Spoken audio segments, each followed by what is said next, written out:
আপনি কি সই করে তার নিচে দাগ টানেন? অনেকেরই রয়েছে এই অভ্যাস। কেউ একটি দাগ টানেন, কেউ বা দুটি। তবে এটি সঠিক কিনা এবং এর কোনো প্রভাব আমাদের জীবনে পড়ে কিনা সেসব জানলে অবাক লাগবে। রইল বিশেষজ্ঞের মতামত, যা করবেন জেনে করুন।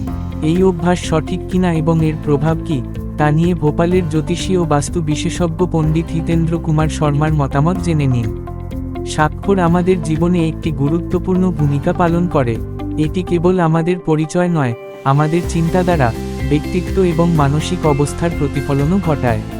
স্বাক্ষরের নিচে যদি লম্বা এবং সোজা দাগ টানা হয়, এটি আত্মবিশ্বাস ও সিদ্ধান্ত গ্রহণের ক্ষমতা বাড়ায়। বাস্তুশাস্ত্র অনুযায়ী দাগটি স্বাক্ষরের চেয়ে লম্বা এবং বাঁকা ছাড়া সোজা হওয়া উচিত। যদি এই দাগটি ছোট বা বাঁকা হয়, তবে এটি জীবনে বিভ্রান্তি ও বাধার সৃষ্টি করতে পারে। এটি বাস্তুশাস্ত্রে নেতিবাচক বলে মনে করা হয়, এর ফলে ব্যক্তির অগ্রগতি থেমে যেতে পারে। সোজা এবং স্পষ্ট দাগ টানা হলে সাফল্যের পথ খোলা থাকে।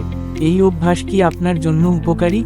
বাস্তুশাস্ত্র অনুযায়ী স্বাক্ষরে পরিবর্তন আনা, যেমন দাগ টানা, উপকারী হতে পারে যদি তা সঠিকভাবে করা হয়। সঠিক নিয়ম অনুসরণ করলে এটি আপনার জীবনে ইতিবাচক পরিবর্তন আনতে পারে।